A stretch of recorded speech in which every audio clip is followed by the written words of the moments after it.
All right, get into Libra. Let me share my screen. Move some things around. Okay. So, a lot of very interesting energy happening with Libra. Obviously, Libra is going to be between Virgo and Scorpio here. A lot of different alignments that come from Libra. Libra is a shorter constellation, so it only has 19 degrees. Doesn't take very long for planets to get through Libra. And especially in comparison to Virgo. So like anything traveling through Virgo is going to take significantly longer than Libra. I think that's interesting as far as like how much time different planets will spend in different signs. For example, like having such a long time in Earth energy with Taurus too and Virgo, that allows people to ground their energy. Whereas Libra energy is going to be air energy, so a little bit higher level, maybe a little bit more chaotic than the Virgo energy we are just coming off of here. But Libra symbolism is actually very fascinating. So, what you see here, well, this person or this goddess is Inanna. She is an ancient Sumerian or Mesopotamian goddess, and she is associated with Venus, the soul of Venus, also the same soul as Aphrodite, and who else?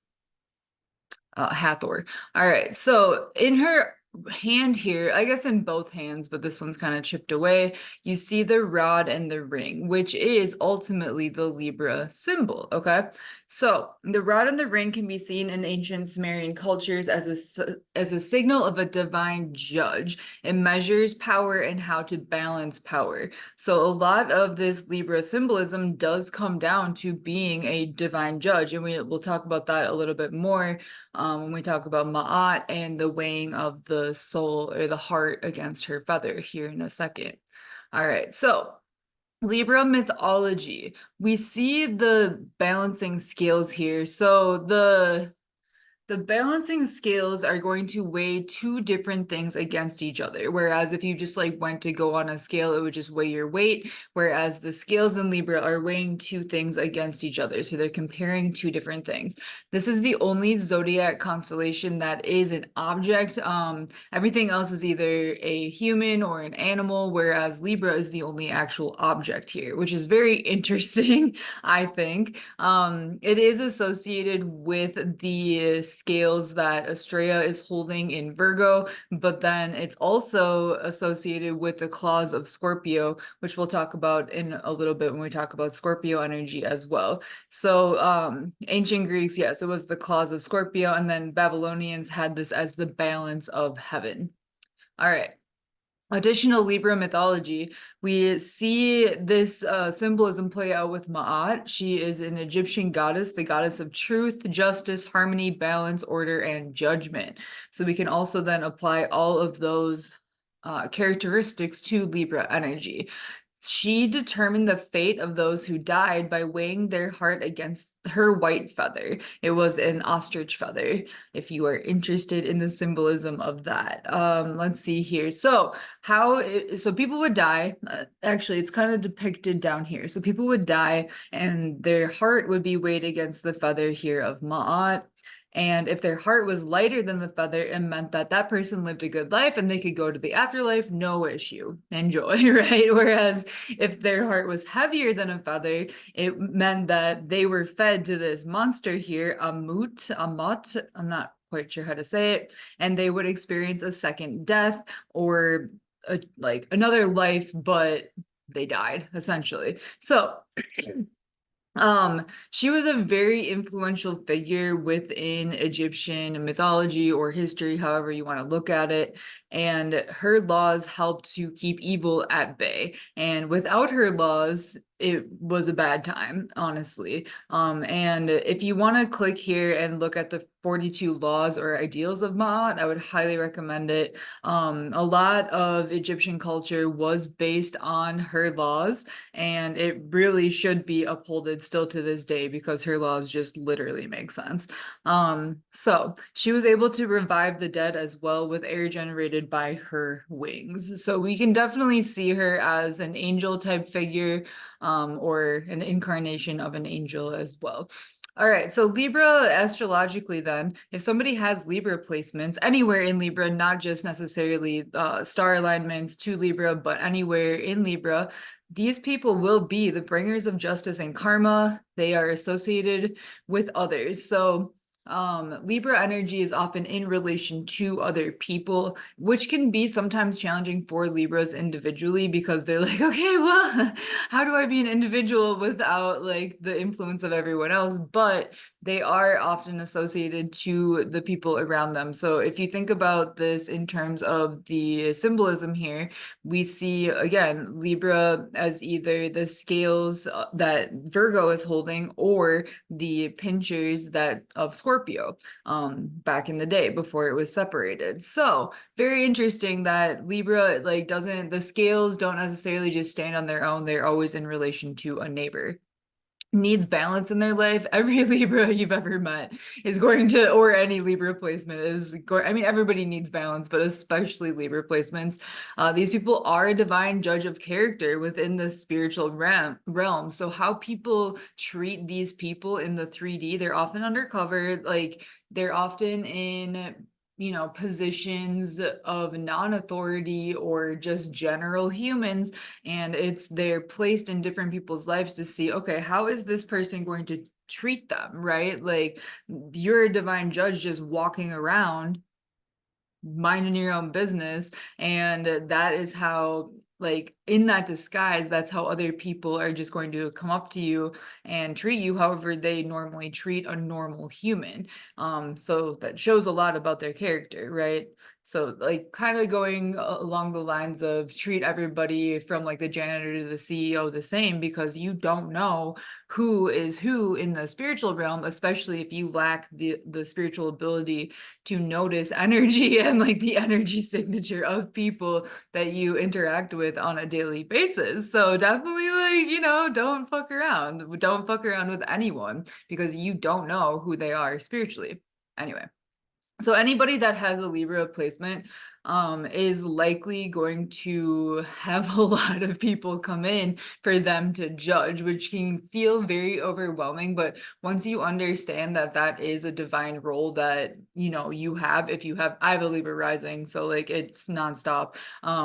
So if you know that that's, something that you're placed on this earth to do, then it's like, oh, okay, that's why I'm facing all these karmic people. That's why I'm dealing with so much what the fuck, because they are here to be judged by me, which it's like it's not necessarily by you, but it's by the higher version of you that is associated with these energies. Okay. So like only God can judge me. Yeah. Okay. Well, you are a representation of God. So you know what I mean?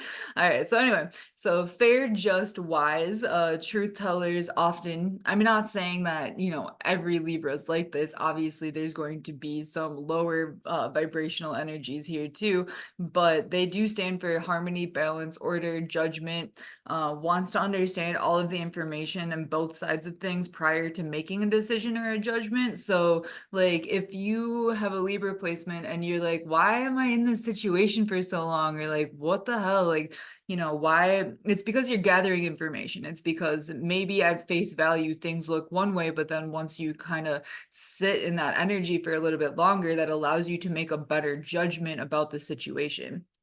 Um, so oftentimes if Libra is weighing two things that are almost the same, then it's going to be very challenging for them to make a decision.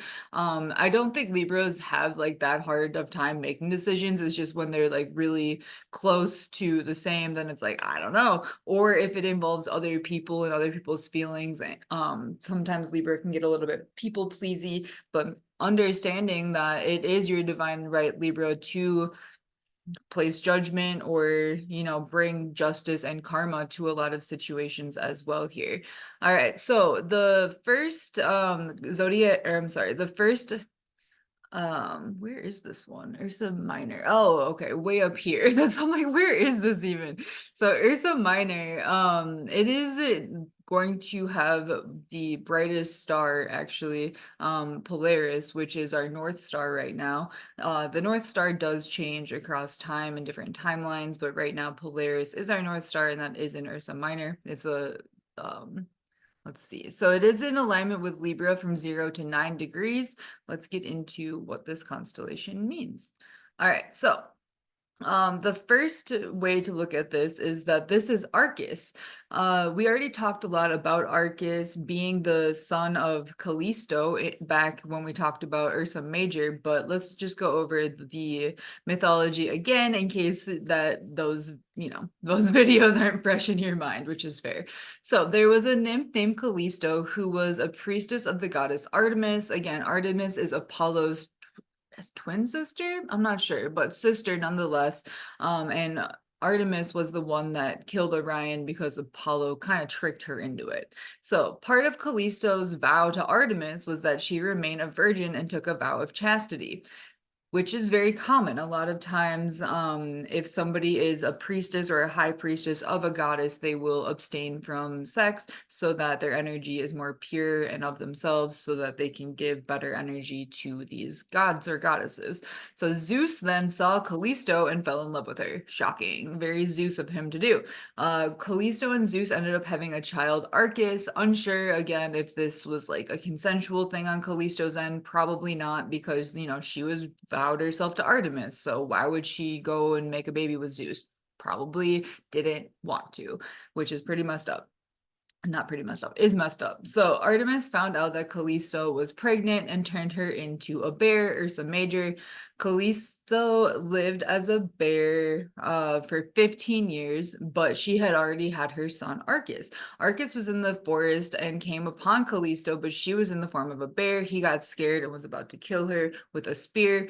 Then it was said that Zeus saw what was about to happen, didn't want Callisto to go out like that, like having her own son kill her in the form of a bear.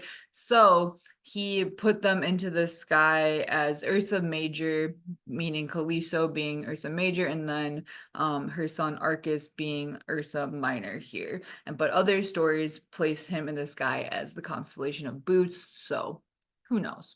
Multiple multiple interpretations here. All right, the second myth here is that Ida was one of the nymphs who raised Zeus as a child. Zeus's father, Cronus, who is also Saturn, was told by an oracle that one of his children would overthrow him, because of this prophecy, Cronus would then eat every single child that was born so that they didn't have a chance to overthrow him.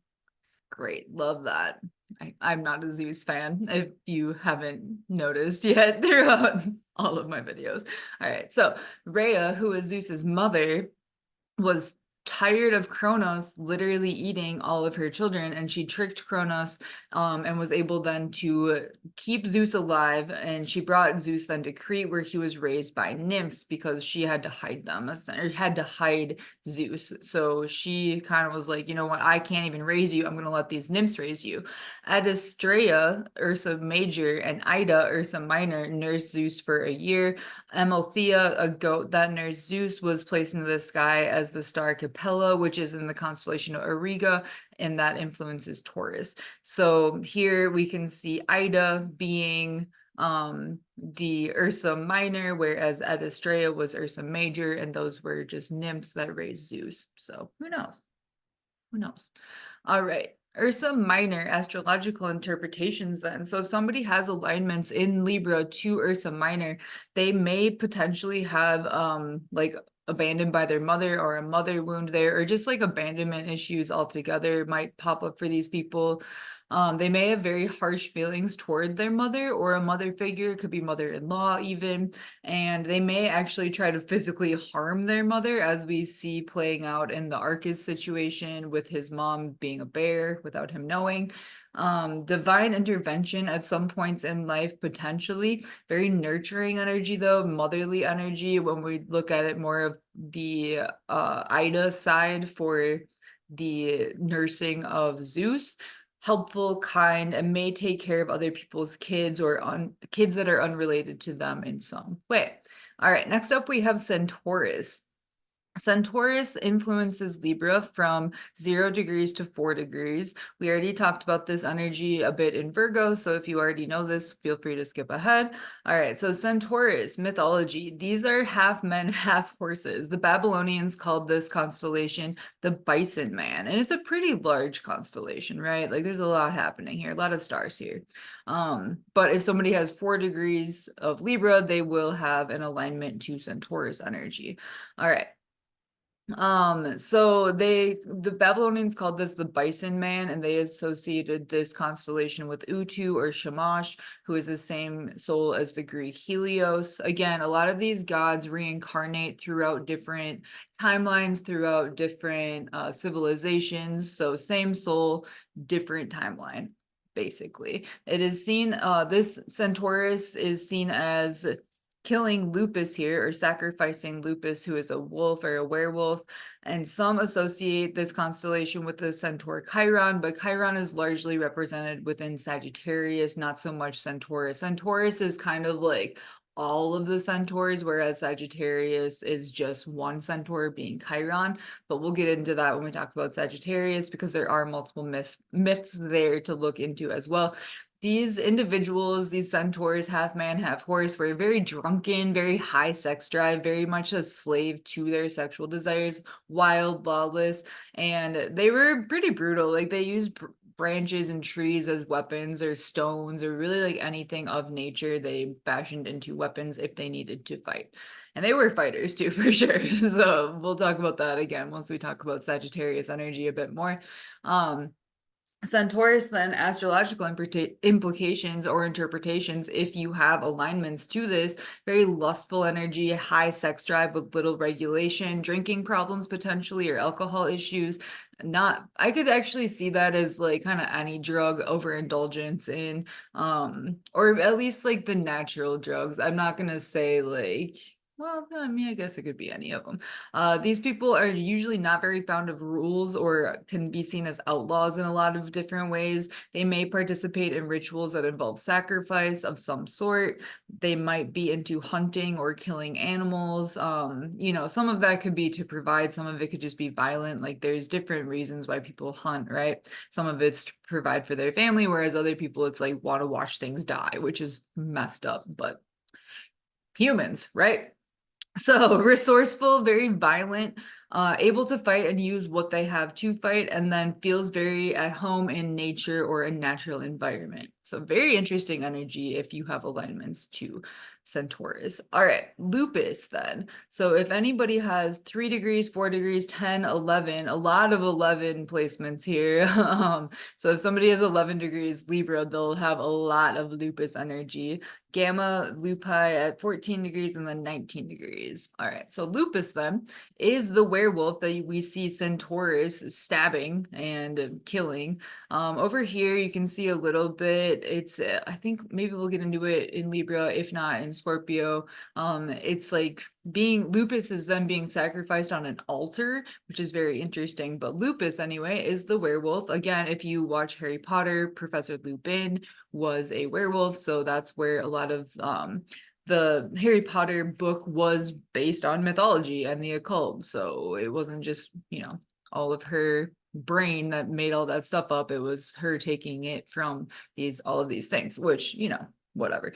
So this animal was in the sky being sacrificed by the Centaurus.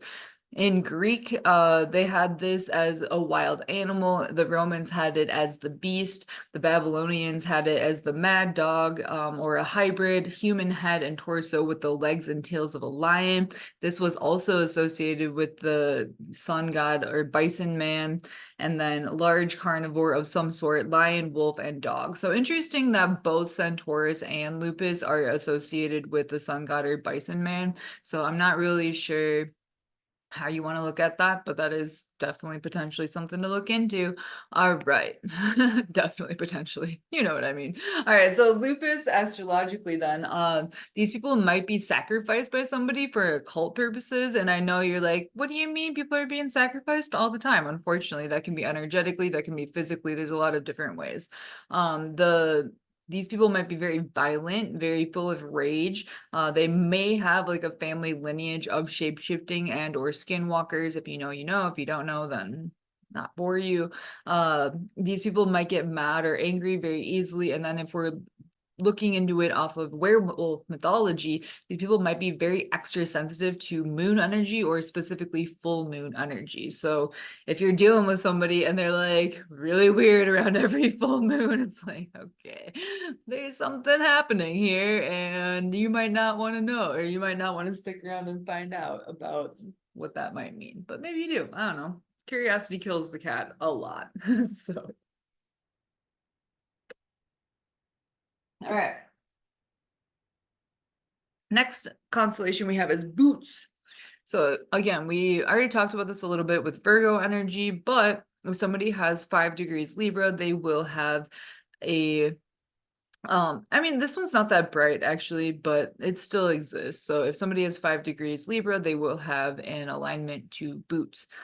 All right, the first mythology here, the first myth with Boots is that this is a herdsman and he has 2 hunting dogs on a leash, which is represented in Canis Venatici, and he has a club in his other hand. So some people have Boots as Arcus, who we talked about quite a bit, the son of Zeus and Callisto, who is Ursa Major. Again, other people have Arcus as Ursa Minor, but a lot of it is associated with this Boots energy. All right, let's see. So Arcus almost killed his own mother while she was in the form of a bear, but Zeus stepped in and stopped it by putting them both into the sky, represented as Boots. And then this is a very interesting, kind of weird story, but King Lycaon was Callisto's father. So Callisto, again, is the mother of Boots or Arcus, this guy right here. And then his grandpa then would be King Lycaon. And the story here is that this king killed Arcus or Boots and tried to feed him to Zeus, which what that that was a weird move. I don't really understand that at all, but that's what happened. But Zeus knew what was happening, and then he turned the king then into a wolf, and that is likely seen then in, I guess that wolf could probably be seen as, what do you call it? Lupus, maybe, potentially, since it's all kind of happening at the same spot in the sky. I never really thought about that before. But then Zeus then killed all of this guy's children and sons with his thunderbolts, because he was like, what are you doing? Why would you do that? That was a crazy move, which it kind of was. So I don't know. I'm sure he had his reasons, but I don't understand them personally. All right. Alternative myth here is that this is Icarus. He was a grape grower, and he invited the god Dionysus to visit him because Dionysus was the god of wine. So he was like, hey man, come over. I got all these grapes, like come vibe, essentially. And so Dionysus came over and he was showing him how to make wine because that is, what they did. That was his whole shtick. He was the god of wine. All right, so Icarus then so then one day Icarus had some visitors come and he was like, hey, try this wine. And because they had never tried wine before, they thought they were being poisoned and they killed Icarus for poisoning them, which is interesting because alcohol literally tricks your body into thinking it's being poisoned and thinking it's dying. So there may be some like weird validity to that, but that was not Icarus's intention. Obviously, he was more so just like, hey, come vibe, here's some wine, welcome. But these guys killed him. So Dionysus was obviously like, well, that was pretty fucked up and that wasn't supposed to happen. I'm very sad about this. So he put Icarus into the sky as the constellation of Boots here. And then one of Icarus's dogs is represented in Canis Minor, which influences Gemini. So if you want to click here and read back about that mythology, go for it. All right. Boots astrologically then, these people might, if they have alignments to boots, if they have a Libra placement, they may end up having family issues. I mean, a lot of family, it makes sense collectively though. Like if you look around, maybe like one person has a decent family, but mostly everybody has issues of some sort within their family. So it's not like this is kind of broad, right? Because this is a very collective problem, but most people have family issues, and this is why we see this come up so much within mythology, because it's still the archetypes being played out in current day until they're healed. All right, so well, these people may also have an absent mother, but that may not have been her choice or her fault. They may end up harming their mother in some way, whether that's her mental health or her physical health, like maybe a complication during pregnancy led to her having health problems later, something like that. Which can also actually lead to like some resentment from the mother if that were the case, potentially. I'm not saying that's going to be the case, but if you are talking about this with clients or reading into this yourself, definitely let me know if you've experienced any of those things. So grandfather issues or drama or issues just with your general existence, like within your family line, people might have a problem with you for seemingly no reason, and that's life. But anyway, so dealing with death or misery, and these people may come from a royal bloodline or a wealthy family. They may have alcohol addiction issues. So, if somebody has like boots alignment and a Centaurus alignment, they might really be a whole full-fledged alcoholic here. Which is interesting. And then may offer people help, but they don't understand the pure intent and take it the wrong way, and you might end up harmed in some way because of your pure intent and generosity. Great. Okay. So, the next constellation we have an alignment with in Libra here, which I mean, Draco takes up, it influences all of Libra. Draco influences quite a lot of zodiac constellations in general because it does take up so much of the northern sky. But if somebody has 10 degrees Libra, then they will have a Draco alignment here. So, Draco mythology. Accounts of Draco being the dragon constellation go all the way back to the Babylonians. So this is a very old constellation, very rich in history and mythology. This was considered to be the great dragon of the north. All right. So let's see.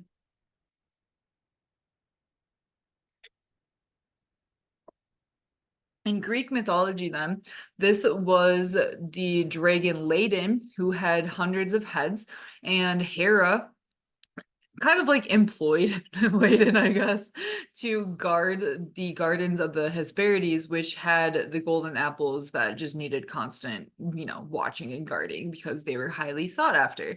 During Hercules' 12 labors, he was told to go get the golden apples and had to essentially kill Layden in order to do it. He was able to kill Layden because he had already killed Hydra. If you remember that story, pretty dramatic, but so he used the poison he got from killing Hydra in order to create poisonous arrows, which then he was able to use those to kill Layden.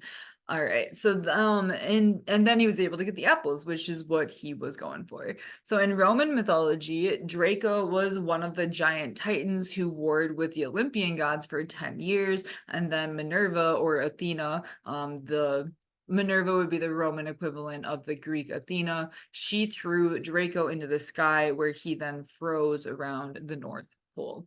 All right, so if somebody has Draco alignments, they may take up a lot of space. They might be a guardian or a protector. They will fight to the death. Like these are not people to mess around with by any means. They may actually end up feeling like frozen or stuck in one spot or one mindset, just kind of unable to move on in some way. Doesn't just fight for no reason. Like these people aren't just out here picking battles, but they usually will have a just cause if they do decide to fight. These people are very intelligent, have a lot of hidden knowledge, typically have past lives, and then they may be very chaotic and then hard to beat when it comes to battle in general because they're just really big. They have a lot of energy to them. All right, the next one we have is Corona Borealis, and this impacts Libra from 12 degrees to 18 degrees, so a little bit later in Libra. So if somebody has 12 degrees, 13 degrees, or 18 degrees Libra, they will have alignments with Corona Borealis. All right. This is seen as the northern crown. So you can kind of see corona means crown most of the time, which is interesting, right? Because we have a lot of lore now surrounding the word corona because of COVID and everything. So very fascinating. And then crown is also like crown chakra. So there's a lot of fascinating, interpretations that you can take however you'd like. But anyway, so Princess Ariad, Arad, oh my God. You know what? I'm just going to call her Princess A and we're going to move on from there because I cannot. All right, so Princess A, this is seen as Princess A of Crete's crown. When Theseus came to Crete, he was meant to be sacrificed by the Minotaur, which was a half man and half bull. So Theseus came to Crete. Crete was supposed to be sacrificed, but the Minotaur was actually Princess A's half brother. It's a long story, but they shared their mother, this Pasiphae, who was cursed by Poseidon to fall in love with a bull. And they made a baby with a bull as a father. And yeah, so, just casual crossbreeding of species here.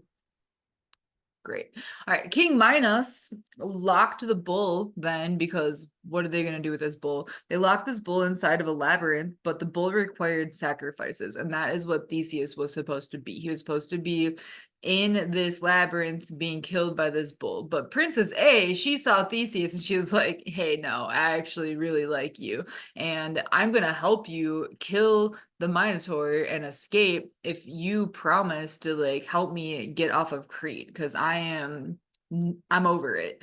So Theseus agreed, and Princess A gave him a long ball of thread so he could find his way back out of this labyrinth that he was placed in to be sacrificed. Theseus then helped her escape Crete, but ditched her on another island. The god Dionysus then saw her there and fell in love with her and made her his wife. So kind of a happy ending for her in a way, but like, had to do a lot of weird stuff to get there. So the crown in Corona Borealis was made then by Hephaestus for her to wear on her wedding day with Dionysus. And then after she was married, she put the crown into the sky as Corona Borealis. So that is the mythology associated with this crown, which is very bizarre and strange, but Greek mythology.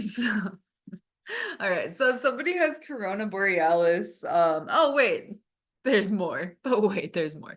So the Arabs call this constellation Alpheka, which means broken up.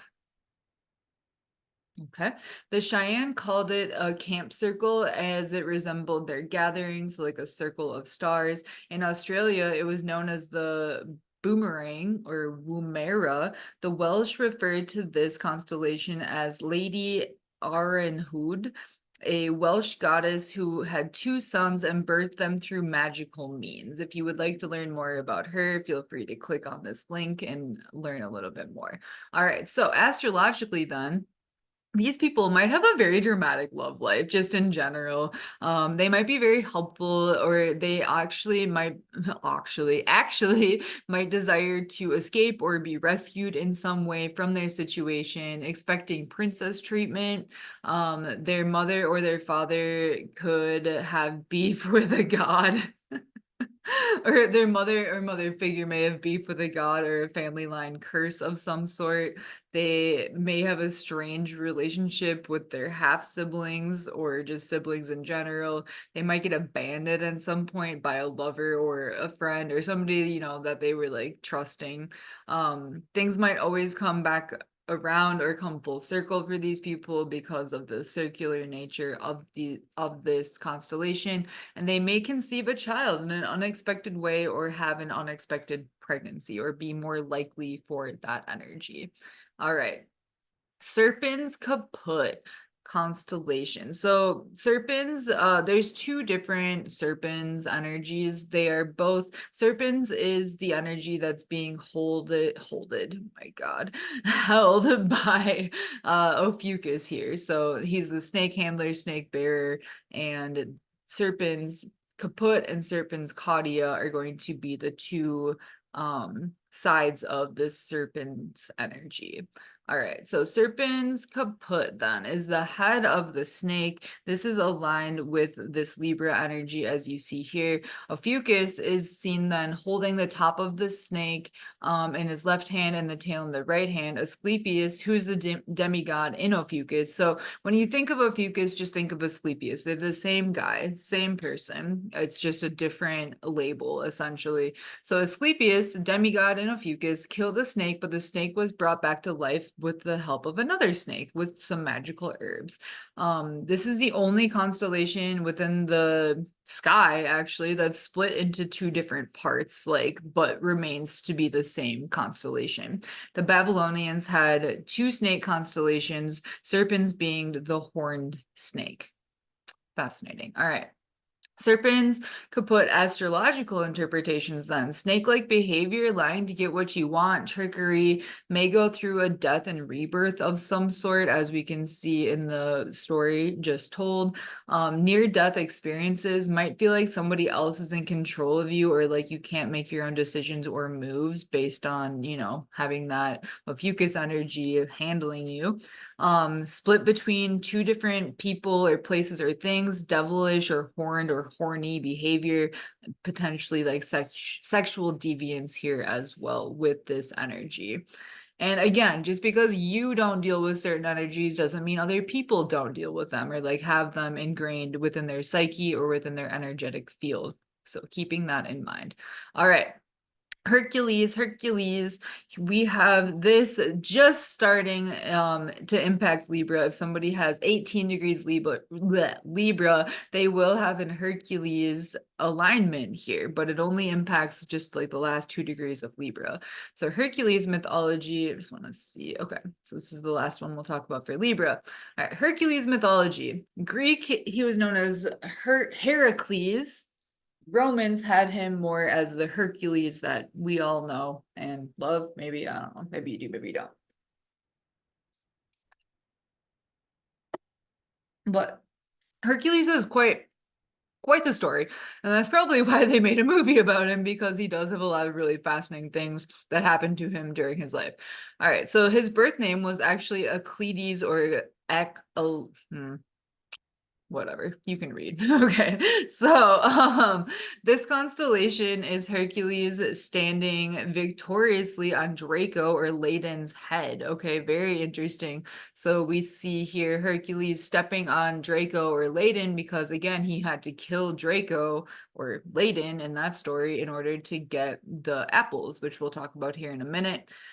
So Hercules was the son of Zeus and Alcmene, making him a demigod or half god, half mortal, because his mom was not a god. She was just a mortal, whereas Zeus was a god. All right, there are a lot of different stories, but Hercules ended up basically suckling from Hera's breast, which allowed him immortality. But in doing this, it was a trick, and Hera, she basically like didn't realize that what she was doing would give Hercules all of this power. So she was tricked into giving Hercules her milk and was just like upset at his general existence in the world in the first place because Zeus, again, had a baby with somebody else that wasn't her. So anybody that Zeus had a baby with, she was automatic, or anybody that he had a baby with, but also the baby, the child, Hera would just like hate innately because obviously, that was her man. Zeus was her man, and he can't be out here doing that. But anyway, so after this event, Hera set out to make Hercules' life as miserable as possible. Hera did witchcraft and magic on Hercules to make him hallucinate that he was killing monsters. But then once he woke up out of this like dazed state, he realized that while he thought he was like killing monsters, he was actually literally killing his wife and children. So very, very trash, very traumatic. Obviously, Hercules was distraught by what he had just done, and he went to the Oracle of Delphi to see what to do because he was like, bro, I just killed my entire family. What the hell? And the Oracle told him that he had to go to Myce. mm, he had to go somewhere else to serve King Eurystheus. That's not how you say it, but for 12 years to atone for his wrongdoing. Whew, quite the task for sure. So, um, Hercules, the king, when he saw Hercules, he was like, this guy's a threat because he's very strong. He has a lot of like really crazy things happening, and he might want to overthrow me eventually. So I'm gonna send him on these missions or labors to try to kill him. That's what this king was thinking, and thinking surely nobody can pull this off. He's absolutely gonna die in the process. But Hercules did 1 through 10 without dying. So then the king sent him to do 2 more missions or labors, and then Hercules also completed those, and then he was freed. So the labors are very interesting. The first labor was Hercules, slaying the Nemean lion, which we talked about in Libra. I'm sorry, in Leo. Or the Nemean lion literally is Leo. And then the second labor was him destroying or killing the water snake Hydra, which we already talked about. The third labor was catching Artemis's deer that had golden horns. His fourth labor was to catch a giant wild boar. And again, all of these tasks were designed to kill him. The fifth was to clean the stables of a king. And the king that sent him to go do that essentially thought like this job would be too beneath Hercules for him to possibly complete, but he did that as well. And then the sixth labor was to do away with a flock of vultures. Again, we're supposed to kill him, didn't. The seventh labor, catching the Cretan bull. Damn. The eighth labor, bringing the flesh-eating horses of King Diomedes. So like getting the horses, bringing them back. The ninth labor was to bring the belt of one of the queen of the Amazons. The 10th labor was to steal cattle from a monster.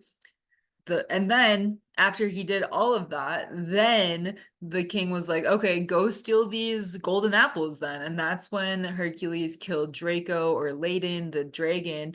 And then for his last labor, he went to the underworld, which you weren't supposed to be able to do, to get the 3-headed dog Cerberus from Hades. And Hades essentially was just like, all right, well, this king's being ridiculous, just bring the dog back, and he let him do it. So this is a very summarized version of these stories. They're really interesting if you wanted to dive into his labors a little bit more. There's a lot of really cool YouTube videos that outline every detail of these stories. So if you do have Hercules alignments in Libra, in Scorpio, in Ophiuchus, I think maybe even in Sagittarius, then definitely check out the full story so that you can get to know it even better. But beyond just his labors then, so Hercules eventually went on to marry this lady named we're going to call her D. So one day when Hercules and D were traveling, they came to a river. Hercules could swim across the river, but his wife D needed to be carried. A centaur, Nessus, ferried people across the river, and he was like, I'll just carry her across. It's fine. So while this centaur, Nessus, was doing this, he essentially, we already talked about centaurs, right? And how they have like this insatiable lust. They're really horny, essentially.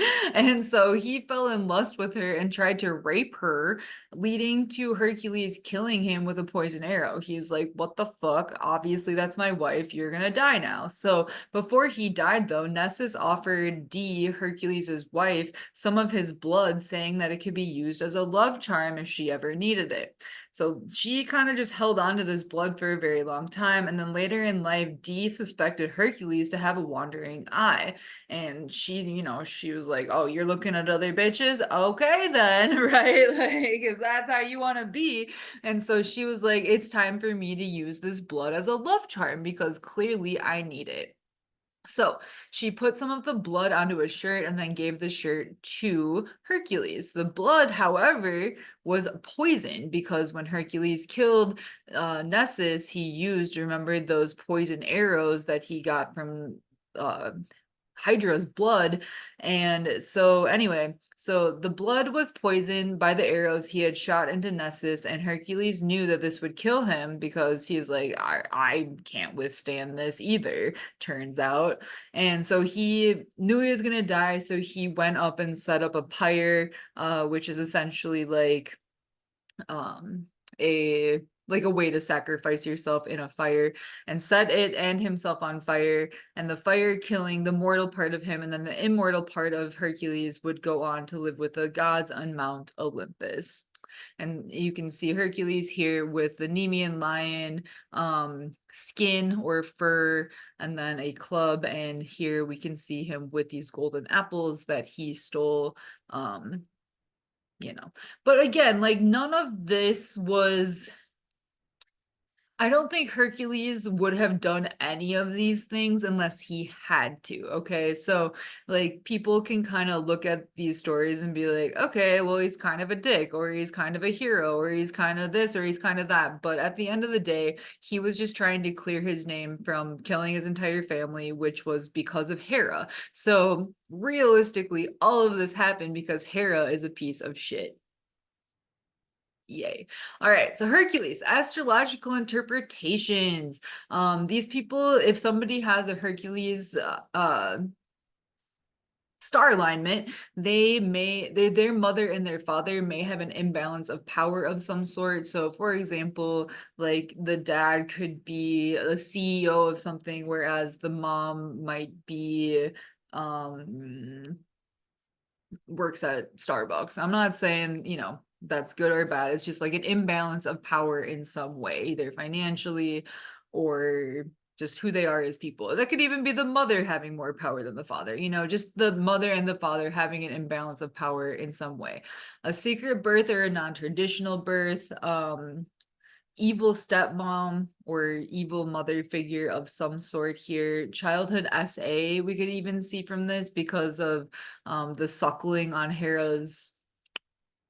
Yeah. So anyway, mental health issues potentially due to witchcraft or just in general these people might face. So feeling great remorse over mistakes that they made. This is kind of where we can see a lot of that Libra guilt coming in. Willing to do anything to make things right, even at the expense of themselves. Hero energy, overcoming all obstacles in their path, no matter what. Very strong, very determined, very witty. Humble people too can be definitely pretty humble, and then very brave to just navigate the world, because there's a lot happening here for sure. So that is Libra. If you have Libra placements or Libra alignments, please do let me know if you associate with any of these energies. As you can see, like, somebody with 18 degrees Libra is going to have a ton of different energies. Even 19 degrees Libra, there's going to be a lot of different energies associated. Whereas if somebody has like 6, 7, 8 degrees Libra, then great. They just only have Libra in alignments and not any of these other ones. So very interesting. But yeah, that is Libra. Next up we will do Scorpio and then Ophiuchus. So thanks for watching.